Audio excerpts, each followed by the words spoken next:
Welcome to the Anti-Architect Podcast. I am your host, Christian Giordano.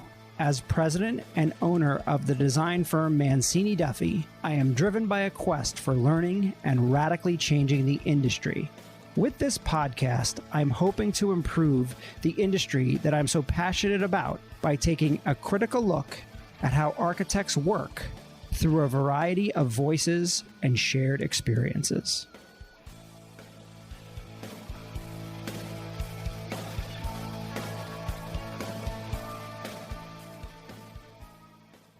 Hello, Anti-Architect Podcast listeners.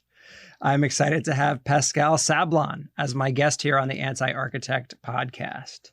Pascale Sablan, FAIA NOMA lead ADP, is both an architect and activist as a champion of women and social awareness in the design profession.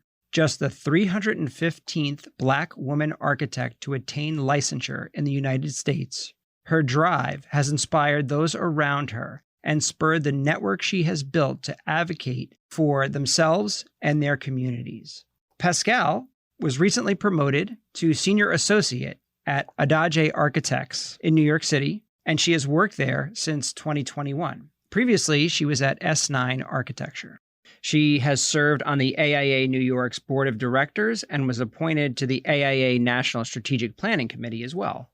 She has also founded Beyond the Built Environment in 2018, which is an organization positioned to address the inequitable disparities in architecture, with programs such as Say It Loud, a series of exhibitions that have profiled nearly 883 diverse designers across the United States. Pascale, thank you so much for being my guest here today on The Anti-Architect. Thank you so much for having me. You do so many things beyond just design, and I hope I get them all right here. I've got a whole list of things here to go through. I feel like all I do is just go from meeting to meeting and like dip in and out of things and somehow get through the day and the week. I don't know how you can keep a demanding job and then do all of this extra stuff. So, in the intro, I referenced you as an activist architect who works in it to advance architecture for the betterment of society, bringing visibility and voice to issues concerning women and diverse designers. Can you explain, what that means for those who may not know what an activist architect is? So it's a term that I've recently started to define in realizing the full identities that I hold as an architect in the profession. And really based off of the idea and understanding that it's not going to only be about the projects that I draw and help come to fruition, but it's also in the way that I change the profession as well. And it's also being a person in the room that's constantly pushing for those ideals, those ethoses that we've kind of heralded as a society as being important. And so it was very important for me, while kind of looking into where would be a perfect fit. Firm-wise is a place that also heralds those same and similar ideals, and it be already established as part of the firm culture. So what I was doing is tying into an existing network or an existing framework and helping refine and move the agenda forward, but not feeling the need to convince my team, my leadership that there was an actual issue. And so I really proudly hold the title architect activist because I wanted to be a signifier to both professional firm owners as well as young professionals, that is an authentic and accurate title that we can also hold and be effective and be leaders in our positions and do great work at the same time, that we do not necessarily need to select whether we need to be an architect or an activist. We can actually and should be able to do both. Yeah, absolutely. So you're saying that being at Adjaye or Adjaye, I'm not sure how we'll get into his work later because I'm a big fan. You're saying that basically he, at that firm in particular, it's part of the culture, and therefore you're expanding on that culture. So let's then kind of take the opposing view of that, right? So that would sort of say that in a lot of other cultures that doesn't exist in architecture firms. So how do we then begin to promote that in those other architecture firms where, we may not have an activist architect or someone where those kind of things are, I think, listen, in general, in our profession, it is something important. It is a target. It is the way that we're moving. And I think there's an awareness of it for sure. But I think there's confusion as to how to get there. So how do you think a firm, and I can't say like mine because we also have a very similar culture, but there's plenty of firms out there that don't. Like, let's be honest. How do we get those firms to get someone like yourself or inspire someone in there to step up and kind of take the lead on those things? That's a really tough question because it feels like for firms who at this point in time that still does not prioritize or think diversity, equity, justice, and inclusivity in the profession is a priority that would have already established some framework, then usually the next kind of thing that will kind of push that agenda forward is the client's request. When clients start requesting community engagement, when they start requesting the diversity of your leadership and of their staff and who's going to be put on their team, that's really when firms is going to start understanding, because it does have financial impacts to their business model and how they will be, competitive in the future. But I guess what my point and my nuance is to say that we don't always need to be the persons in the firms that are activating and starting these things as the people who are systematically burdened by a lot of the components. It's also a tough request for us to also be the ones to dismantle it, especially when we don't actually have the power to do so. That's a good point. And so you want your leadership to be in the mindset that aligns with that, because then you're not pushing this boulder up a very steep hill. You're already kind of leveraging this established mindset. And so, looking at firm leadership before applying or during interviewing process is important. Understanding if promotion procedures are public or if it's something that is a little bit more fuzzy and cloudy in terms of the process. There are just ways that you can start to understand. And how many of the firm members have or firms offer memberships to AIA and to NOMA. Those are very also big indicators of how much they're interested in shaping the profession from that capacity beyond their portfolio, beyond the work that they're doing every day. So if this is a component of architecture that it resides and you're passionate about, it's really about asking the right questions and aligning with firms that already have those established values. And yes, I am implying that some firms just simply don't prioritize those things, because running or serving as a volunteer takes time on either of those boards and any other kind of organization that's out there. So we just have to be really mindful of that kind of commitment that usually when it comes from a firm side, it's starting to position you as a non-billable employee, and that's not where you necessarily want to be. So to a firm that already has advocacy as part of their bill codes, right, means you're not asking me to volunteer my expertise on it. There's already a structure in there that is there to capture and track how many of us are working on advocacy stuff, et cetera. Yeah, that's a great point. I think of, again, I can only use myself as an example, right? Like one of the things that we really pride ourselves at my firm is for someone to come to us and say, hey, this is something I'm passionate about. This is something that I want to lead. And whether it is billable or non-billable, or it is something that's going to frankly cost us an investment and time and money, whatever that might be, we've gone at my firm, we've gone way above and beyond to I don't want to even say accommodate that person, because it's not really what it is. We're interested. Like, if people are passionate about something, well, damn, go do it. That would be awesome. That's only good for everybody involved, for the happiness of the individual, for others that come to the firm, and ultimately for the people that work there and our clients. And that kind of permeates throughout. So I could see where there are other firms that need to kind of step up and make it a priority. So I think that's a really good point, and I think our listeners could benefit from that for sure. So I wanted to ask you about I'm going to say this wrong, AMHE, the Haitian Humanitarian Organization, where you led the new school campus there, replacing the school that was destroyed in 2012 in the 2012 earthquake. What's your connection to Haiti? How did this kind of come about? So the earthquake in January of 2010 that really had vast, disastrous implications, took and claimed a lot of life. And it was a great example of how architecture, if not constructed and designed properly, can harm. And in that, I lost a significant amount of family that I had just visited 1 month prior, and ranged in age from in their 90s to 5 years old. And so part of my identity as a Haitian architect from the diaspora, right? I'm born in New York. I'm from New York, but my parents are immigrants from Haiti, and I speak the language fluently. I very much identify with my culture. My name, Pascale, is very Haitian. It's a very common Haitian name. And so I say all that to say is that I did not want a helicopter in per se, but I also wanted to have meaningful contributions and not let the investment that my parents made in migrating here and getting me the education that I have to be able to do great projects globally, like all over the world, that I not see like my country in trouble and not offer some of my skill set within there. And what was equally powerful and important is that I was also an ACE mentor at the time. ACE is a high school mentorship program that has architecture, construction, and engineering as the kind of three kind of main tiers.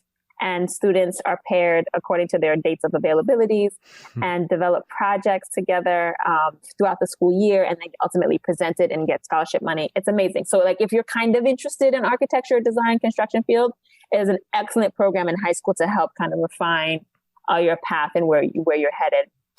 So I was able to merge both my desire to be meaningful and helpful with Haiti with my mentorship at ACE, and created this team, ACE Team 11, if I'm not mistaken, and we created this design together. And it was probably really powerful also to have these students be empowered to design a school, and pull their experiences as part of that. We had a real client, so they made real client presentations in that process. So that's how I got involved, because being an architect is rare. So being a Haitian architect is even more rare. And so when things happened, there were some projects that wanted my lens on it. And I felt like the only way that I could do it with that full capacity is with an amazing team of high school kids that also did the job of teaching them about architecture as well. Yeah, that's great. We participated in the ACE program as well. And we have for as long as I can remember, honestly. Even my prior firm, HLW, participated in it as well. Talk to a little bit about that. How do we get other firms to participate in ACE? Is there a process in doing that? Well, as you know, with participating in ACE, part of the challenge is that it's all volunteer work, right? In terms of your team has to be strong. If it's only one or two members of your firm doing ACE, then it becomes this Herculean task that really takes up a good amount of time prepping every week and making sure the students are learning and so on and so forth.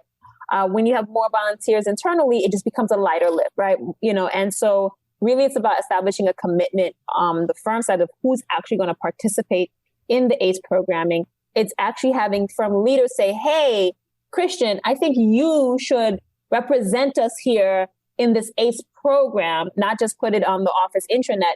Because if I'm now empowered by the principal of my firm to represent us, then every time I need to step away from a task to get ready for ACE, or every time I have to prep the conference room or print materials, I'm not feeling like I'm doing something that I shouldn't be. I know that I've been empowered by the leadership of my organization to do so. So I really think it's about the leaders of the firm kind of inspiring or kind of encouraging their staff to participate in these programs, and then providing the resources that they need, whether it be conference room spaces, some good snack budgets for pizza and soda, and water and fruits, all that good stuff.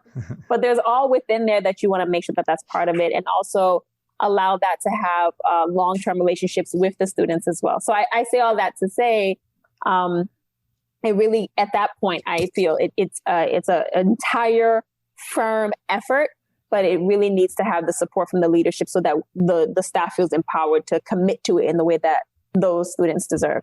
Yeah, I always find it a lot of fun because all of a sudden there'll be like 20 students in the office, and they're really eager and they're walking around, and when you're showing them different things, they get super excited, and then we're working on projects, with them, which is always a lot of fun, and it takes me back to those school days when, I probably took it a little too seriously during school, and this kind of brings you back to that, which is awesome. So I want to talk to you about you received the 2021 Whitney M. Young Junior Award. Tell us a little bit about this award because it's a pretty big deal. I'm so hyped and excited and proud and humbled to have received the 2021 AIA Whitney M. Young Junior Award, which is an award that's given out annually to one either individual or organization that focuses on advocacy and making the profession a better place. Whitney M. Young gave a keynote at the AIA conference and basically said architects have become irrelevant in the fight for civil rights and justice, and that we are only known for our thunderous silence in the ways that we fight for those things.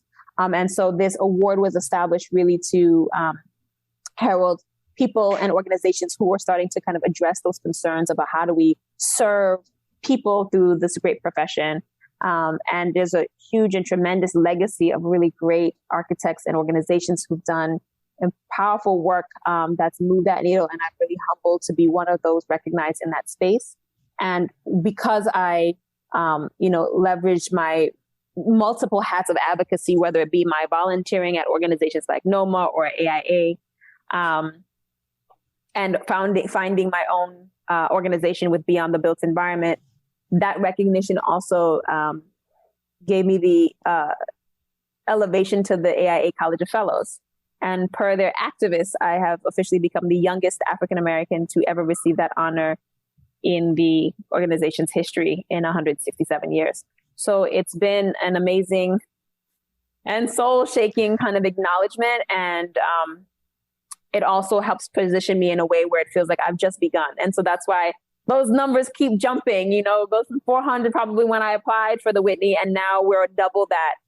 But it also became a catalyst that helped me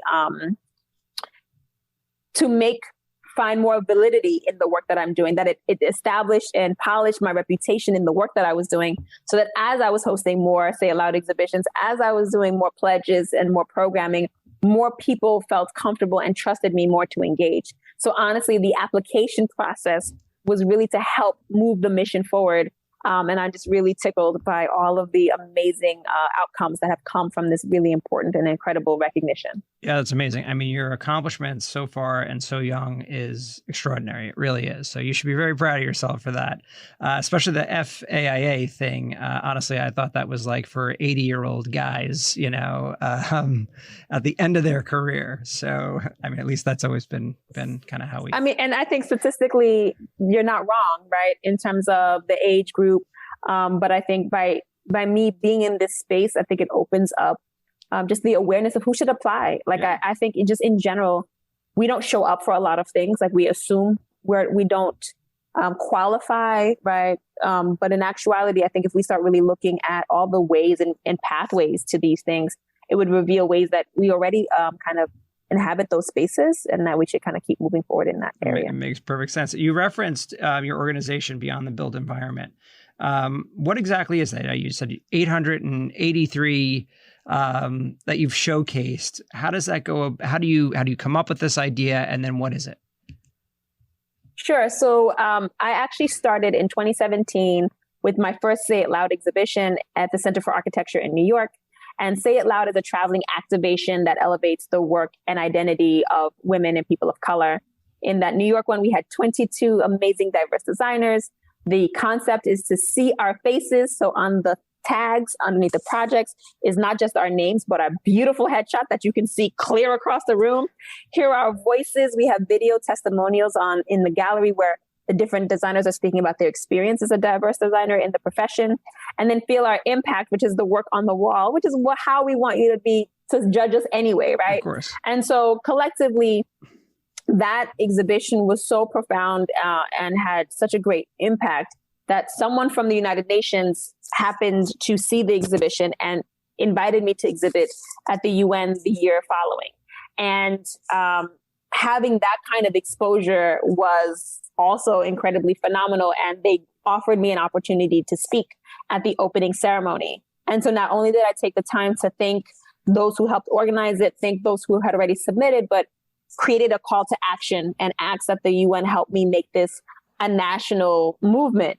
And before I got back to my seat from the podium, they're like, Pascale, we'll help you make it a global movement.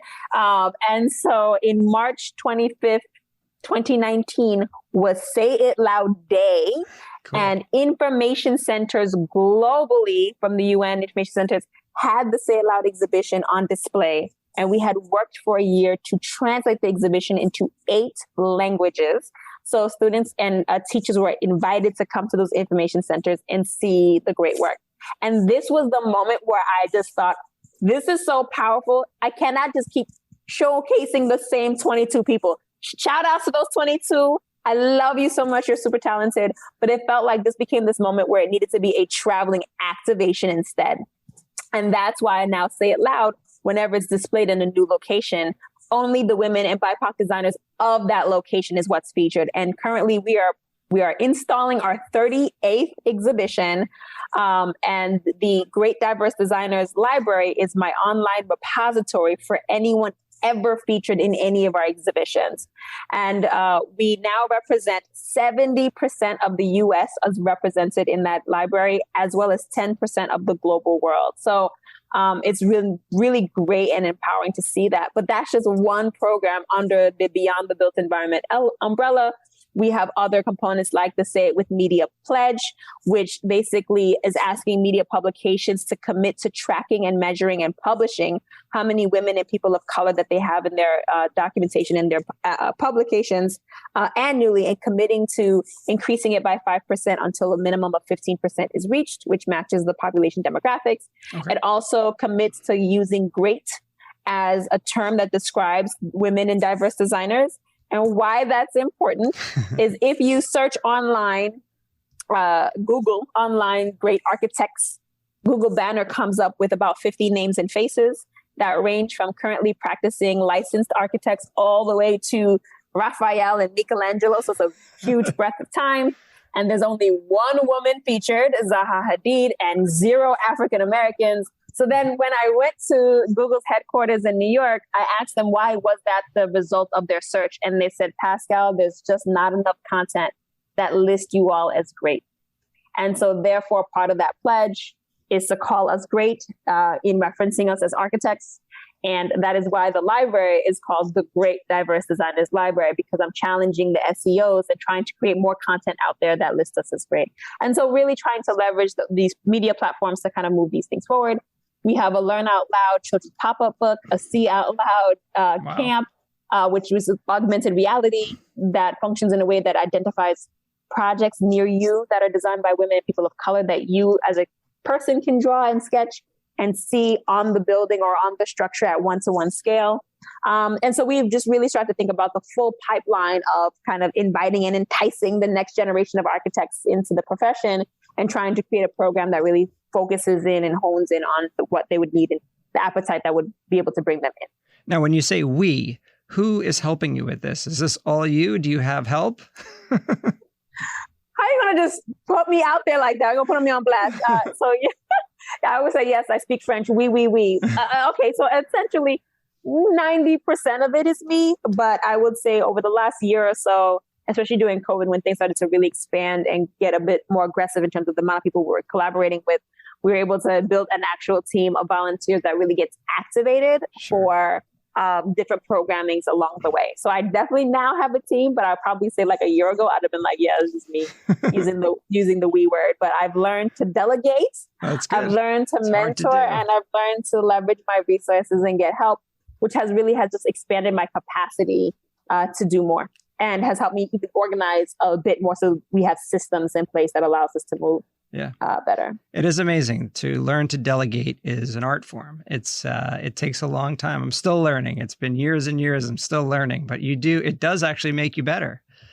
You just have to figure it out along the way. So let's talk a little bit and back up a little bit about just the architectural education in general and why there are not more minorities and women in the architectural educational system. And I think about, and I've talked about this on the podcast before with several other guests, and I'm always kind of trying to reflect on why, right? And I feel like, when you're young, and it doesn't matter what your background is, rich, poor, black, white, it doesn't matter at all. But when you're a little kid, you have no fear of being an artist and being creative. You can scribble on paper and show it to your parents or your aunt and uncle, and it's just scribbles, and you just think it's the most amazing thing you've created, right? And then you scribble in the sand, whatever it might be. You're just super creative. And then somewhere along the way, that chips away your confidence in, well, maybe I'm really not that creative. Maybe that piece of art I just drew wasn't that good. Or someone says to you, what is that? Somewhere though, there are plenty that, especially architects and designers that persevere through that, right? And they get, they want to become architects or designers or whatever that might be. Where do you think the education, the architectural education, or even just kind of coming up, fails for the diversity side of things? Where can that do better? How do we keep people interested in the arts and in architecture and design so that they want to be architects and get to college and do all that stuff? Does that make sense? It does. And I think, we talked about pipeline earlier and just kind of identifying different groups and what are their needs to kind of pull forward. So when we talk about elementary and small kids, we're thinking about NOMA's Project Pipeline Camp. We're thinking about high school students. We're talking about ACE mentoring, and also K through 12 program that the AIA also functions or has puts out. But I wanted to say that being president-elect of NOMA, the National Organization of Minority Architects, has allowed me an opportunity to sit in a position of power and a position of collaboration with the other 5 anchor institutions that really hold the profession life and journey through, right? And so with that, we're able to have those poignant conversations, but also get statistics and facts and data from them specifically explaining what are some of the challenges so that collectively we can start strategizing on ways to solve that. And so with that, when we think about when it comes to, let's say, gender and women, when it comes to school, there's typically a 50-50 split between women and men in schools of architecture upon graduation. And it's actually when you do the first 5 years that there's a significant drop in women in the profession. And that's typically led because in that timeline, life is starting to happen. People are getting engaged, getting married, having children. Now, I didn't say just women are doing these things. We're both doing these things, but the trajectory of a woman's professional career completely changes when they're in an architecture firm, when they're doing the same things that their male counterparts are doing as well, right? And so women being brilliant, and doing the great work that they do and committed are not necessarily just staying home and hanging out with babies. I mean, some are, and shout outs, that's amazing as well. But also some of them are getting scooped up by other industries that are paying them their value, their worth, and putting them in positions of power where they're flourishing and changing it, especially when it comes to tech world. And so we need to be careful that the women that we're losing is that they're gaining it in other industries. The women are still flourishing and finding ways to persevere because that's what we do. Mm-hmm. And so I say all that to say that level of issues or things that are challenging for women is not necessarily the same of what's happening for the people of color, but it's still yielding similar results. And that's why my Beyond the Built Environment organization focuses on both, right? That's why I say diverse professionals, women, and BIPOC designers, because there are different issues, but it's yielding us not being in the profession. Yeah. When it comes to people of color or even communities that are socioeconomically kind of challenged, you're going to find it's harder to get students interested for a few reasons. A, there's a huge time investment. The level of education, the years of education that is required to become a licensed architect is quite exhaustive. And when you graduate and you have your degree, you're making salaries that is not comparable with other professions that have similar years of professional experience. And you're coming out with an incredible amount of debt, because typically if you're coming from a a space that doesn't have strong financial history and backing, you're taking out more and more loans to participate in this realm. So even studying the profession of architecture is a position of privilege. Then, you have the cost and the time. It's right? a year longer too. It's not. Not just 4 years, and there's 5-year degrees, which is actually becoming rare, and it's starting to be more like 4+2, 4+3 degrees. So we've expanded the time. So now if I'm going to school and I'm thinking, man, I got to do an extra year, extra 2 years, that's 2 years extra of debt, 2 years extra of materials, that's 2 years extra of housing. That's 2 years that I'm not creating income that I can bring back to my family and help support and lift them up, right? And so there's financial challenges, there's time commitments that's very challenging. And then once you're in the profession, there are systematic issues that make being in the profession unwelcoming, right? Makes it oppressive. And so I've gone through this gauntlet, and now that I'm here and now I'm still being told I'm not good enough, or I'm only being put on the parts of the projects that are not glamorous. I'm not, being really advocated for. I'm not being mentored. All of those things give a reason for us. Like, why would that be the value proposition as a high school junior trying to figure out what I want to do? Why would I go in that path, right? And so it's not just simply that kids of color or kids from different backgrounds don't know about architecture. I actually try to argue the opposite. I think they know a lot about architecture, but because we don't typically serve them as a community, they see us as the villain. Architecture and design is an amazing thing when things are designed for you. But when things are designed against you, when you see construction or scaffolding, you're seeing the noise, the rodents, the debris, the rerouting. And then when the project is revealed, it's usually erasing your history.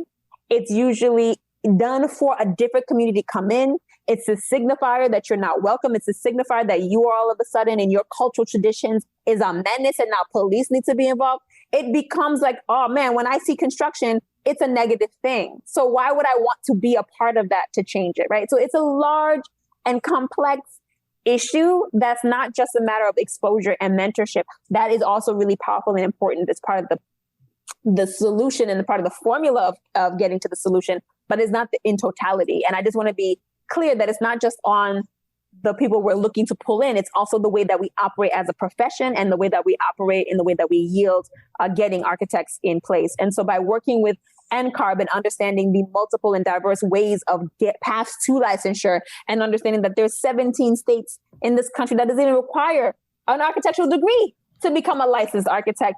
All of these things are important to know because as a student might say, hey, I'm in high school, my parents need financial help. I can't go to a,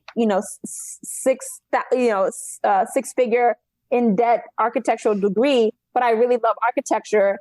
The answer had been historically, sorry, we can't help you. Now we're like, oh, well, in these states, you can work at a firm, get this amount of years of apprenticeship, sit for your exams, and you can still become licensed. So just having these different approaches, or schools that have an IPAL program where you, during your education, you're also creating and hitting all the requirements to become an architect. So you're graduating not only with your degree, but with your license as well. Yeah, I think those are even better actually for the profession in general.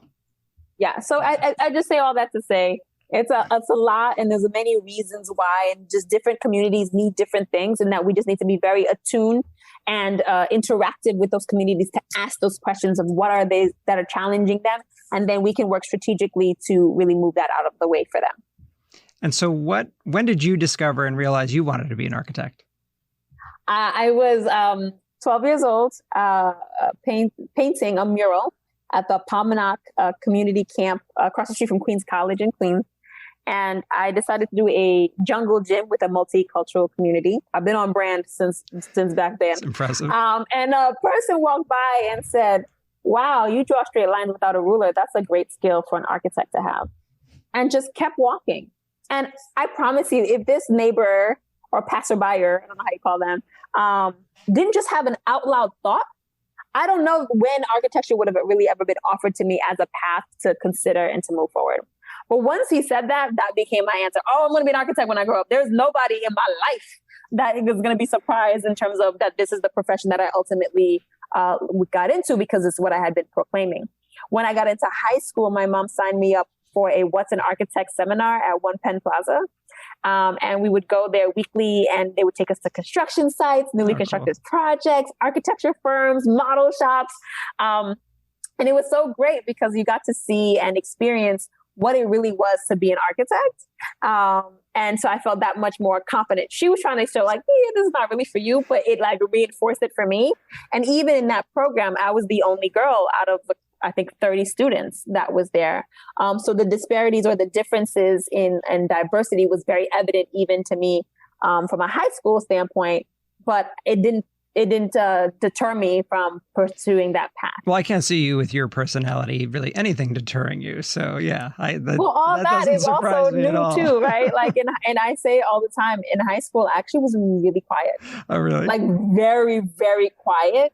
And it was constantly like, Pascale, say something, Pascale, say something, Pascale, say something. Along the way, I started talking. I was like, oh, I like this. And then just kind of kept going. But honestly, I didn't really get my voice till about midway through high school in terms of this kind of pushing my thoughts forward and feelings and thoughts on things. So, well, tell me a little bit about your backstory. Where did you grow up? What did your parents do? Sure. So my mom is an accountant. My dad is a pediatrician. My stepmom is a dietitian, and my stepdad is a yellow cab driver. Okay. And we all are, grow up in Queens / Long Island, Almont area. Cambria Heights is where I was raised. Went to Sacred Heart School in Cambria Heights, and then went to the Mary Louis Academy in Jamaica Estates, which was an all-girls Catholic preparatory high school. And I have 9 siblings. Oh, wow. I'm the second oldest, which I think starts to explain why I'm such a rule follower and really silly at the same time, because I needed to connect with all of them, no matter their age, but be a good example for them at the same time. I'm very close with my family. I'm also a proud mom of a brilliant 6-year-old who is just the best. I just had his parent-teacher conference like right before, and he got straight A's, and they applauded the great work that myself and Matthew has done in raising him. So it's really spectacular in terms of who I am. And I say that at the root of who I am is an architect, and I mean that in the most beautiful, positive way.